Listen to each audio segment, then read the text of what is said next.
This is the good old days, right? Back when everything was gray? 15 cents, please. Well, those days are gone, and they ain't coming back. But we can still cling to tradition in these modern times.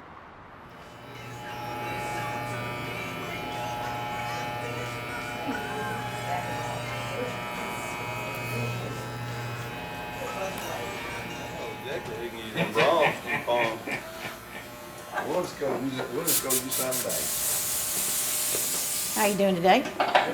Good. We'll be with you shortly.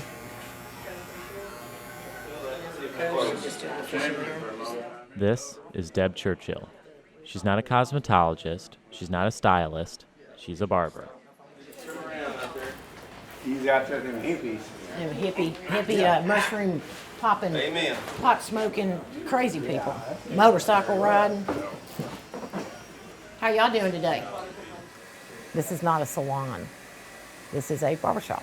And that's, you can look up, in fact, I want to look up the definition of barbershop and see what it says, because I really honestly couldn't tell you what it says. It says the place of business of a barber. I'm doing something I really love doing. There's not a lot of money in it, but sometimes you just don't need that much to be happy. I've had guys in here that have had both. You know, they've had the straight and then they've had mine. They said mine's always closer, hands down. OSHA came in and said that we could not use the same razor on each face because of AIDS and hepatitis. So it really changed things for the barber. A lot of barbers quit doing them, period, because they weren't able to use the other one. But I decided to market a different kind of shave. And I'm the only one that I know of that does this.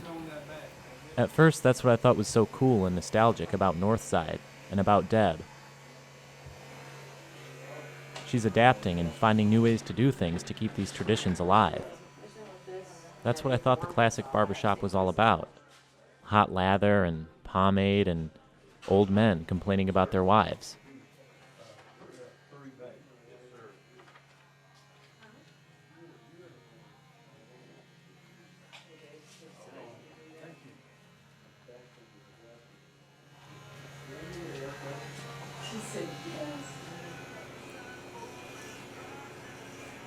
Well, those are neat notch scissors you got.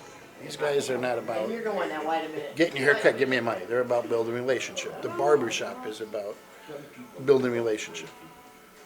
We're very much a family, very much. We do for each other, you know, and the customers become family. They do. This is Deb too. That's right. I got the D. I'm D too. The old-fashioned barbershop isn't just about hot towels and that stripy pole. What makes it traditional goes deeper than that. It's that sense of community and friendship. The barbers at Northside aren't letting that fade away. To them, being neighborly is never going to be obsolete. They have that little thing in the back. We have them from first haircuts ever to, I've got a guy that's 92 years old, sharp as a tack. He wouldn't go anywhere else. I just think it's the conversation, it's the comfort. People come in and they go, this is a barbershop. This is a real barbershop. Hey guys. Hey Pop. How you doing? These people are, like I said, they're friends. They're kind of family. And there's that extended relationship with them. When you come in here, these people are your friends. You know, you're paying for a service, but you get more than what you pay for. It's your friend's cutting your hair. She's going to make sure it's right. And, you know, I'm a guy, so having an attractive woman give you a good haircut, that's nicer than having a guy give you a good haircut. Well, I think barbers, though, you know what I mean, as far as a way of life or a living. It's definitely a dying breed. It is a dying breed. And it's really hard to save a bunch of money because you don't charge a bunch of money. You know, like telling you about my bar strat, me talking to you about your testosterone stuff. You know what I mean? Yeah. It's cool because I think, male or female, I think the guys tend to feel more comfortable with a barber. Getting that testosterone getting regulated. There you go. But I tell you what, I've told you, there's been a couple of guys, older, young, and I've told them, get it checked, and they've come back.